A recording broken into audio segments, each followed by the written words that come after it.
Բարև ձեզ, Շանի Գյումրիի եթերում լրատվության ժամ է, այսօր մայիսի 15-ն է, օրն ուրբաթ։ Մի շարք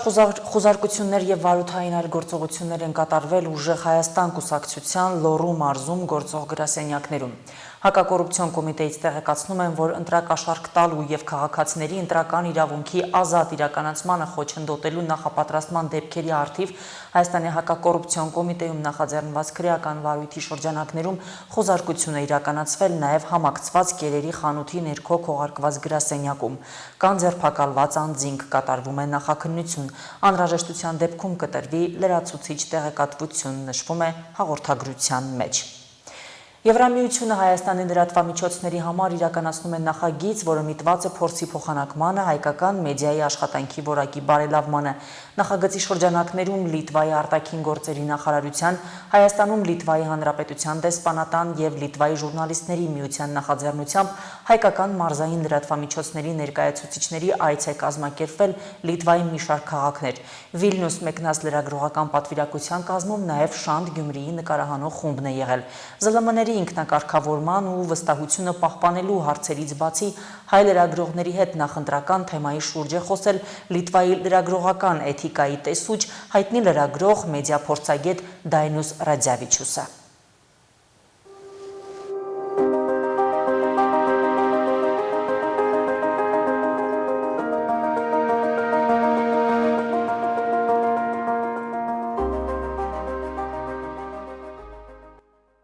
Լիտվայի լրագրողական էթիկայի տեսուչ Դայնուս Ռադզավիչուսը Հայաստանին ժամանած լրագրողների խմբին հանդիպեց Ազատություն կոչվող հուշարձանի մոտ, որը Լիտվայի ազգային գրադարանի շենքի դիմաց է։ Խոսքի ազատությունը այն գաղափարն է, որի համար մասնագիտական պայքար է տանում Դայնուս Ռադզավիչուսը։ Խոսքի եւ այլոց ազատության սահմանները տարանջատելու, լրագրողական էթիկան պահպանելու եւ լրագրողների շահերը պաշտպանելու համար Լիտվայում 1996 թվականից գործում է լրագրողական էթիկայի տեսուչի ինստիտուտը։ Տեսուչի պաշտոնը 2025-ից զբաղեցնում է լրագրող ու հասարակական գործիչ Դայնուս Ռադզավիչուսը։ Պարզվում է Եվրոպական միության մաս կազմող ու ժողովրդավար երկիր Լիտվայում եւս լրագրողներն ու հասարակության հայտնի ու ոչ այնքան հայտնի մարդիկ մեդիա տիրույթում պաշտպանության կարիք ունեն, իսկ այդ ամենի ապահովումը տեսուչի գործն է։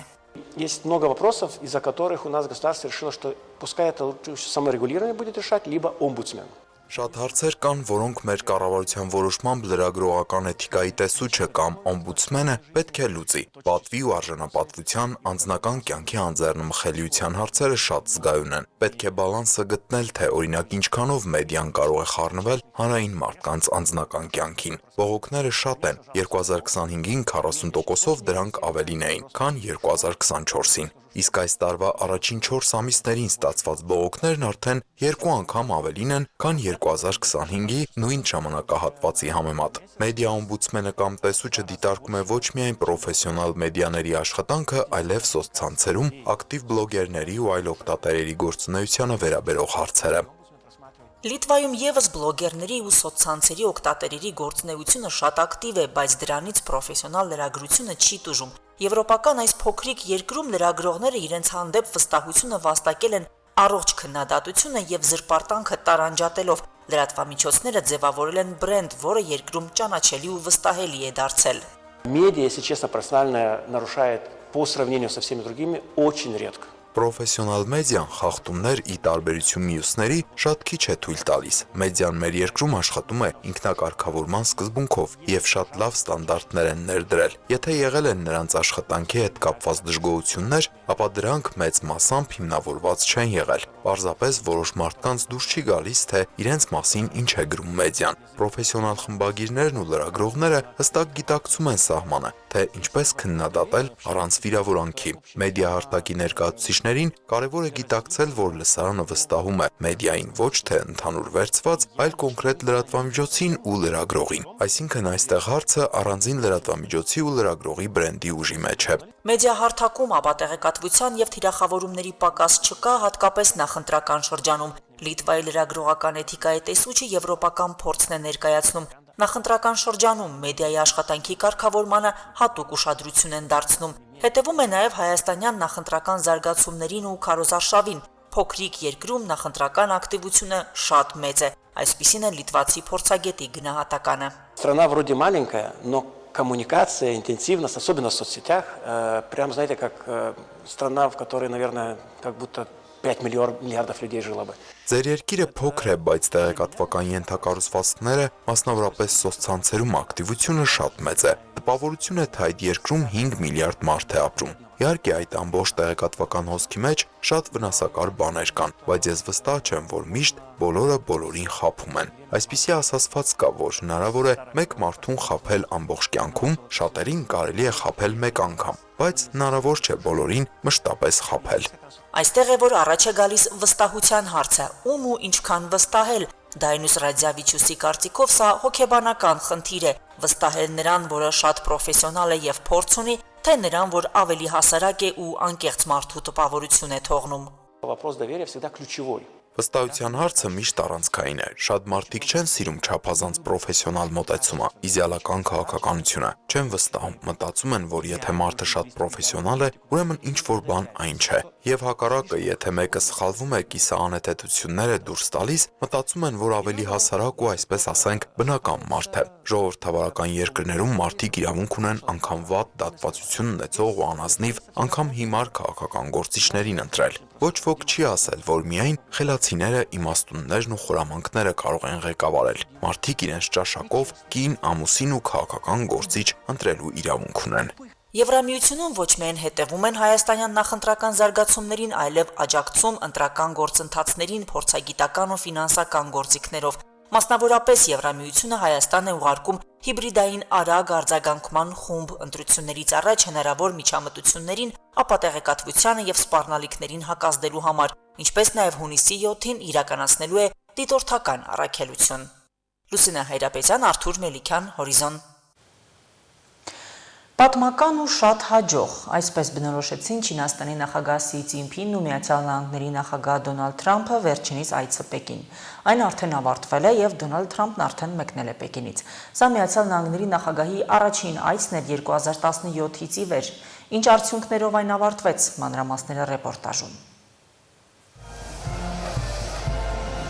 Մանրակրկիտ պատրաստված ու շքեղ լրատվամիջոցները միանգամից արձանագրեցին, թե ինչպիսին էր պաշտոնական ընդունելությունը, երբ Չինաստանում դիմավորեցին Միացյալ Նահանգների նախագահին։ Բարդ հարցերի քննարկումով, բայց կառուցողական ու ջերմ մթնոլորտում նրանք այս օրերին հասցրեցին լինել չինական ամենահայտնի վայրերում, զբոսնել, զրուցել։ Լրատվամիջոցներն էլ փորձեցին նրան շփման ամենահետաքրքիր կադրերը ֆիքսել։ Ու առաջին արդյունքները գնահատելիս կողմերը երկուսն էլ դրական արտահայտվեցին։ Դեռ իր բացման խոսքում Չինաստանի նախագահը հայտարարել էր, որ իրենք ցանկանում են ոչ թե մրցակից, այլ բարեկամ լինել։ Աշխարհը կանգնել է նոր խաչմերուկի առաջ։ Կարող են Չինաստանն ու Միացյալ Նահանգները հաղթահարել Թուկիդիդեսի թակարդը եւ ստեղծել հարաբերությունների նոր մոդել։ Կարող ենք միասին դիմակայել գլոբալ մարտահրավերներին եւ ապահովել ավելի մեծ կայունություն աշխարհում։ Կարող ենք մեր աշխարհի, մեր երկու ժողովուրդների եւ մարդկության ապագայի շահերից ելնելով կառուցել ավելի պայծառ ապագա մեր երկկողմ հարաբերությունների համար։ Սրանք պատմության, աշխարհի եւ ժողովուրդների համար կենսական կարեւորություն ունեցող հարցեր են։ Դրանք մեր ժամանակների այն հարցերն են, որոնց պատասխանները մենք որպես խոշոր պետությունների ղեկավարներ պետք է միասին գտնենք։ Մենք լավ ենք համագործակցել, երբ դժվարություններ են եղել։ Մենք լուծել ենք դրանք։ Ես քեզ զանգել եմ, դու էլ ինձ ես զանգել։ Մարդիկ չգիտեն, թե երբ ենք մենք որևէ խնդիր ունեցել։ Մենք այն շատ արագ ենք կարգավորել։ Ես դա ասում եմ բոլորին։ Դու մեծ առաջնորդ ես։ Պատիվ է քեզ հետ լինել։ Պատիվ է լինել քո ընկերը։ Առաջին այս խոսքերից հետո կողմերը նաև բարդ հարցերի անդրադարձան։ Առավել ուշագրավը Թայվանի հարցում մոտեցումների հստակեցումն էր։ Սի Ցզինփինը այն անվանեց ամենակարևոր հարցը Չինաստան-Միացյալ Նահանգներ հարաբերություններում։ Եթե այս հարցը ճիշտ կերպով կառավարվի, երկկողմ հարաբերությունները կարող են մնալ ընդհանուր առմամբ կայուն, սակայն եթե այն ճիշտ չլուծվի, երկու երկրները կարող են բախվել կամ նույնիսկ հակամարտության մեջ մտնել, ամբողջ Չինաստան-Միացյալ Նահանգներ հարաբերությունները մղելով շատ վտանգավոր իրավիճակի։ Թրամփն էլ մատնանշելով, որ Պեկին եկել է գործարարների մեծ խմբով, հույս հայտնեց, որ Չինաստանը իր շուկան կբացի ամերիկյան ընկերությունների համար։ Դռների հետևում եւս երկկողմ ու բազմակողմ օրակարգի տարբեր հարցեր են քննարկվել, այդ թվում Իրանի եւ Հորմուզի նեղուցի հարցերը։ Ու այս ամենը Միացյալ Նահանգների եւ Չինաստանի տարիներ ի վեր ձգվող բավական լարված հարաբերությունների պայմաններում։ Ու մինչ Թրամփը Պեկինում էր, ամերիկյան Fox News-ը Թրամփի հետ հարցազրույց հրապարակեց, որում նախագահը Չինաստանի հետ քննարկված հարցերին էր անդրադարձել։ Մասնավորապես Միացյալ Նահանգներից Boeing ինքնաթիռներ գնելու եւ նավթ ներկրելու մասին։ Մենք շատ լավ հանդիպում ենք ունեցել, նա համաձայնել է պատվիրել 200 ինքնաթիռ Boeing-ից, դա մեծ թվով աշխատատեղեր են, նրանք համաձայնել են, որ ցանկանում են նավթ գնել Միացյալ Նահանգներից, նրանք կգնան Տեխաս, մենք չինական նավեր ուղարկելու ենք Տեխաս ու Լուիզիանա եւ Ալասկա։ Չնայած Չինաստանում այցը տեղին էր, երկու երկրների նախագահները հասցրեցին դրական խոսքեր հնչեցնել թե երեկոյան պետական ընդունելության ժամանակ, թե նույնիսկ առավոտյան, երբ լիդերները Թրամփի մեկնումից առաջ որոշեցին զբոսնել նախագահական նստավայրի այգում։ Ճիշտ լրատվամիջոցների աչքի առաջ։ Իսկ այնտեղ Թրամփն ու Սի Ցզինփինը ոչ միայն երկկողմ օրակարգի կարևոր հարցերից խոսեցին, այլև Թրամփը այգու էսթետիկան գնահատեց։ Սրանք ամենագեղեցիկ վարդերն են, որ ինչ-որ մեկը երբևէ տեսել է։ Սի Ցզինփինն էլ արձագանքեց, որ պատրաստ է վարդի սերմեր տալ։ Սկզբում այգում շրջելուց ու վարդերով հիանալուց հետո Դոնալդ Թրամփն ու Սի Ցզինփինը այցը ամփոփեցին լրագրողների հետ շփմամբ։ Այս բանակցություններում առանձնակի տեղ է ունեցել նաև Իրանը։ Սպիտակ տան տարածած հաղորդագրության համաձայն Միացյալ Նահանգներն ու Չինաստանը համաձայնության են եկել, որ Հորմուզի նեղուցը պետք է բաց լինի, նպաստելու էներգակիրների ազատ տեղաշարժին։ Գրեթե միաժամանակ Չինաստանի արտաքին գործերի նախարարությունը Մերձավոր Արևելքում երկարատև հրադադարի կոչ արեց, հայտարարելով, որ ծովային ուղիները պետք է որքան հնարավոր է շուտ վերաբացվեն։ Ըստ չինական կողմի հնարավորինս շուտ պետք է հասնել համապարփակ ու երկարատև հրադադարի Մերձավոր Արևելքում եւ Պարսից ծոցի տարածաշրջանում խաղաղության եւ կայունության շուտապույտ վերականգնումը խթանելու համար։ Այս մասին էլ ասված է Չինաստանի արտաքին գերատեսչության հայտարարության մեջ։ Քրիստինա Լագուլյան, Հորիզոն։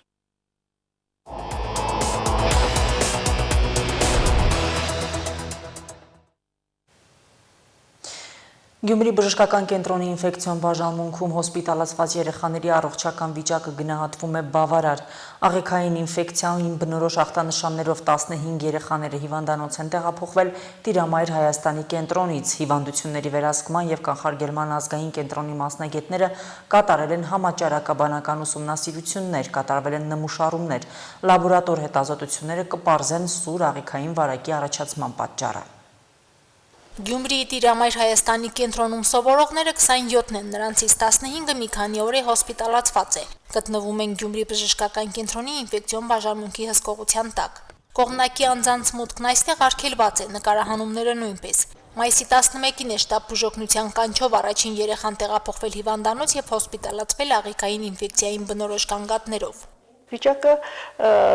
միջին ծանրության էր, գնահատվեց փսխումներով, լուծով, իսկ արդեն ամսի 13-ին փաստորեն երեխաներ կային հիվանդ աղիքային ինֆեկցիաներով, որոնց մոտ զարգացել էր նոր կլինիկան, փորլուծություն եւ փսխումներ։ 13-ին դիմեցին նաև մյուս երեխաները, հոսպիտալացվեցին եւ հիմա այսօրվա դրությամբ մենք բավականին դրական տեղաշարժով հիվանդների վիճակը բավականին դրական տեղաշարժով է, փսխումները կանգնել է, ջերմություն արդեն այսօր եզակի երեխաներ ունեն։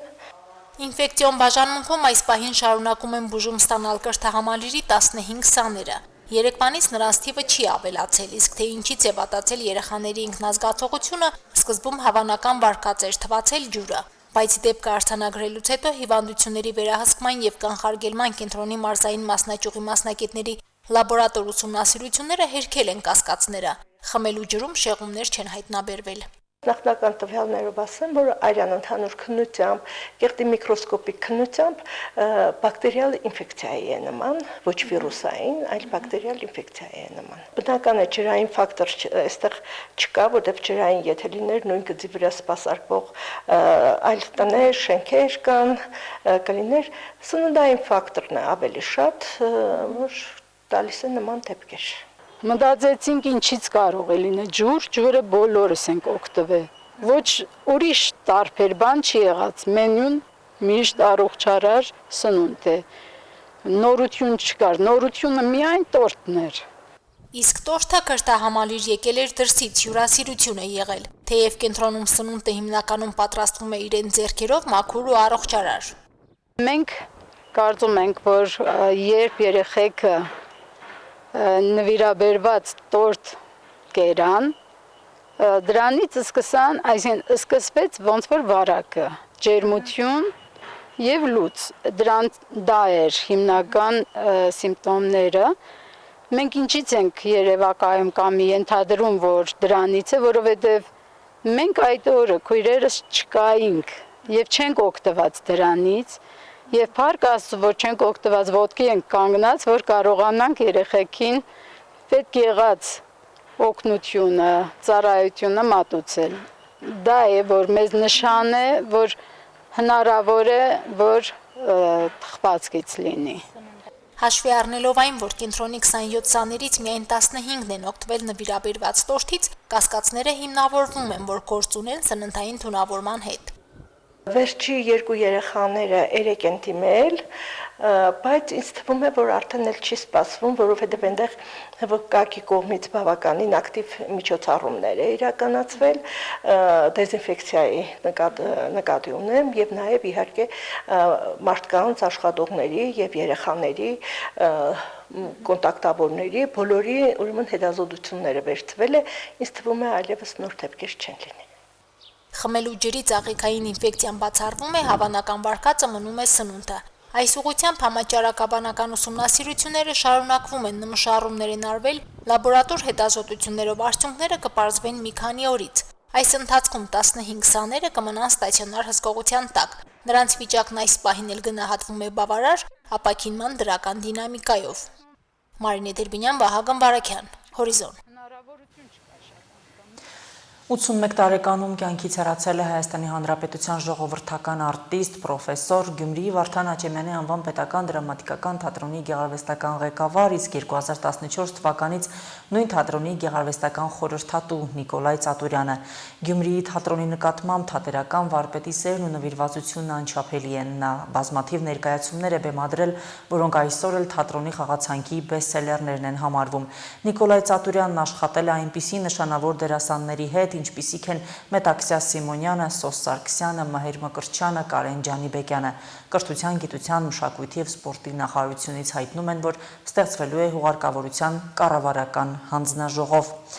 Վարչապետ Նիկոլ Փաշինյանը ցավակցական ուղերձ է հղել Նիկոլայ Ծատուրյանի մահվան կապակցությամբ։ Նիկոլայ Ծատուրյանի ստեղծագործական ճանապարհը կյանքի եւ գործի համադրման լավագույն դրսևորումներից է։ Տարիներ շարունակ նա բացառիկ նվիրումով ծառայել է հայ թատերարվեստին։ Անգնահատելի է նրա դերն ու վաստակը Հայաստանի մշակութային կյանքում, հայ թատրոնին նոր սերունդ կրթելու եւ ձևավորելու գործում։ Հայաստանի կառավարության եւ անձամբ իմ անունից խորին ցավակցություն եմ հայտնում Նիկոլայ Ծատուրյանի ընտանիքին, հարազատներին, գործընկերներին, ինչպես նաեւ հայ թատերարվեստի բոլոր երկրպագուներին, ասվում է ցավակցական հեռագրում։ Այժմ նրա հոսը եւս սպառված է, նորությունների սպասեք մեր հաջորդ թողարկումներում։ Բաժանորդագրվեք Շանթ Գյումրի YouTube անալիքին, սեղմեք հավանելու կոչակը եւ միացրեք զանգակը ամենօրյա հավաստի օպերատիվ լրատվությանը ծանոթանալու համար։